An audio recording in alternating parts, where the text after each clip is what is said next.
Okay, so Dotaplus has literally just dropped, and I thought I'd make a quick video about it, read through it, see what it's about, give my overall opinion. Dotaplus, an evolution of the major battle pass. Enhance your daily Dota experience with Dotaplus, a new monthly subscription service designed to help you get the most out of every match you play. Hero progression, plus assistance, free weekly battle cup. Okay. So let's talk about the price. £3.99 US per month. That's about £2.50, €3, something like that. Either way. 12 months, 12% off. You might as well do 12 months, honestly, because we know what Dota players are like. You can never, ever leave the trap that is this game. Someone was saying on Reddit that it works out about $50, $50 if you buy all the battle passes. That's not including the extra tickets you'll buy for the battle cups when your friends are playing, which people do tend to do, so that adds money onto it as well. So overall you're getting it cheaper than if you bought every battle pass, as I tended to. So let's get into it. There are many milestones to celebrate along the course of your Dota journey, and with the new feature introduced by Dotaplus, you can finally recognise the true extent of your accomplishments. It's pretty cool. Hero leveling, whether you enjoy a wide variety of heroes or play hundreds of games with just one or two spammers, every game with a hero now earns you XP towards that hero level progression. As your hero level advances, you'll unlock new tiers of hero level badges. Everyone loves shiny things, which makes you look better than everybody else. But to be fair, that's kind of a cool thing. Like, the more you progress, the better you look. The more your team can see that you're confident on this hero, etc. But I'm guessing it'll cause flame. Oh, you're bronze. Ugh. You know, that sort of thing. Hero chat. Each tier grants new hero chat wheel sponsors. Just play a single game with a hero to unlock your first of your progression rewards. It's pretty cool. I do like the effect. That's pretty nice. In that particular thing, it didn't look particularly HD, but it might look better in the game.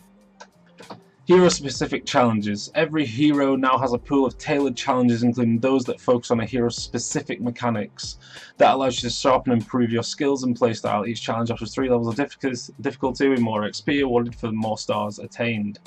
Letting you push your level progression even further. Challenges deal damage with DD rune, debuff enemies.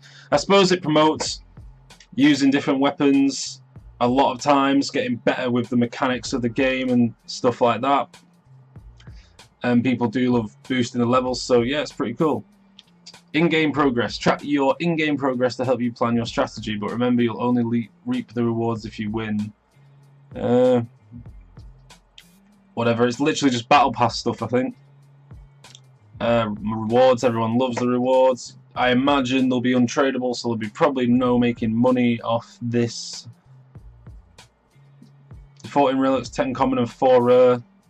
Background once unlocked, relics update and display your statistical milestones as you play, with a breakdown of progress in each match available on the post screen. That's pretty cool. Again, progression.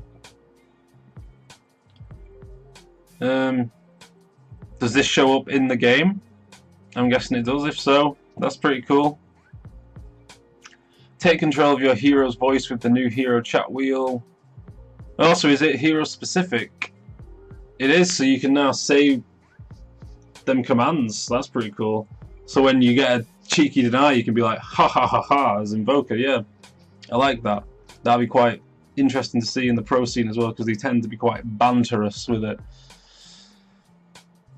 Win 3 games this week, plus reward. Each week presents the opportunity 1,000 extra shards for your reward stash. Just win 3 games for your weekly time refresh. An easy way to get points. So it's not, from the looks of things, it's not going to be hard to progress.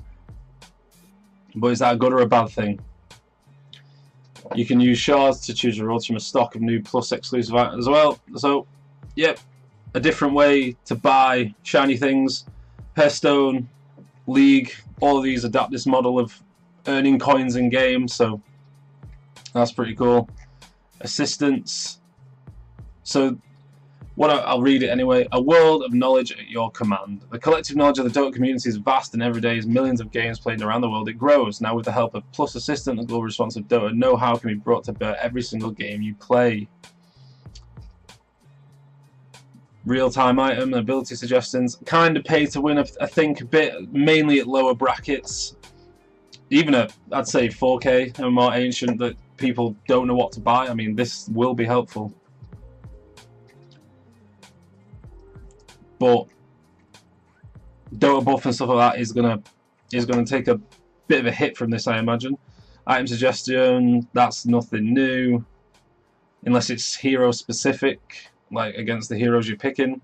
I do like how it shows the percentages now, like what items are winning games, but again, it's not so much pay to win as it sounds, but it is, because it shows the percentages of the win rates with the items, so it kind of buffs it up a bit. But again, items are very match specific, so you might not want any of these items, you might want something completely different. For example, these are great, but if you're playing against a Bat Rider and you're playing a core, you probably want a Lotus, so that's not on there. That sort of thing. This is quite interesting. Ability suggestions. Plus suggested ability selected at each level. It's going more in depth on the guides, I'm feeling. It's just... So you can get Q. 26% of people would. 54% of people... It just depends on the game. Like, obviously most people would get W, but there are games where I guess you get Q for first blood and stuff like that. Or maybe you get your E to survive an early gank at the bounty or something, I don't know.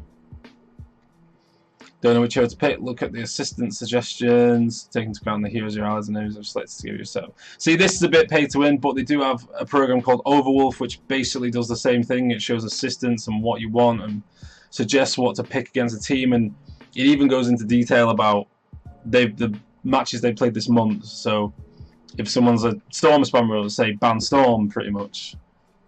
Death summary. That's pretty cool. You can see second by second timeline of how you died. Is that in the game?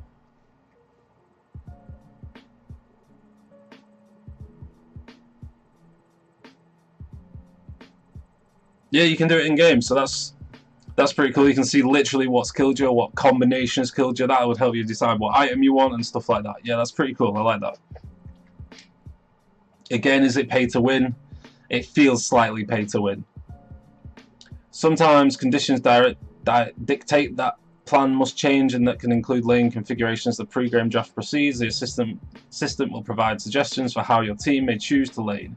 To ensure everyone's on the same page, teammates of Dotaplus members will also see suggestions. Yeah, that's pretty cool. I like that. It means that during the pick phase, everyone's on the same page and not everybody has to buy it. So yeah, I like that. Post-game and analytics. After the match, you can compare your performance to give a metric over the course of the game, what the average performance is given in a skill bracket. You can also check out a grid that shows you how much damage each hero dealt and all the heroes broken down by source abilities, summon units, and attacks. Again, it's a bit like that Dota,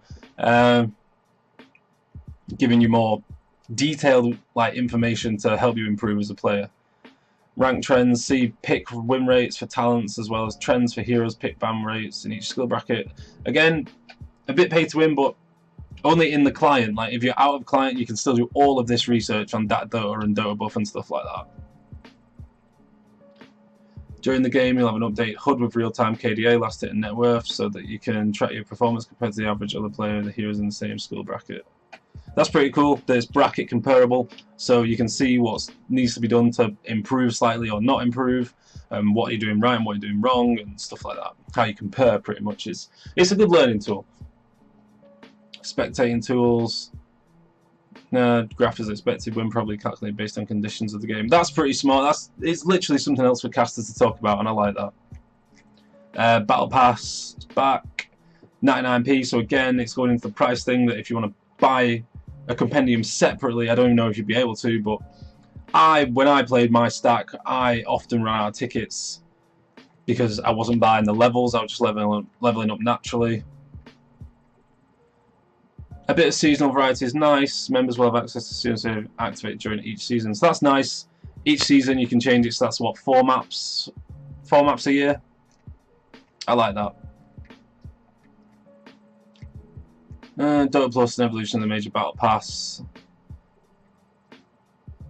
Chat wheels we like, specific challenges I'm not too bothered, but people do like hero leveling, we've been through that.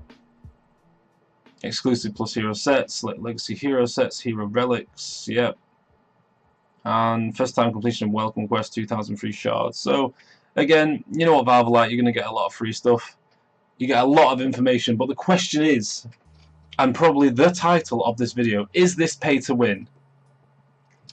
This feels very slightly pay to win. But I think it's only pay to win at lower brackets where they need the help. Like pro players don't necessarily need the help. They might be able to spot the trends, and if anything, they create the trends. So they'll see it a lot better, and a lot better with item progressions and item builds and counter picks and stuff like that. So it is pay to win, but I think it mostly benefits the 0 to 4.5, 5k bracket, where the top 1% are still probably going to buy it for like the pretty looking things, but won't necessarily need the data because obviously they do the homework on that Dota buff before.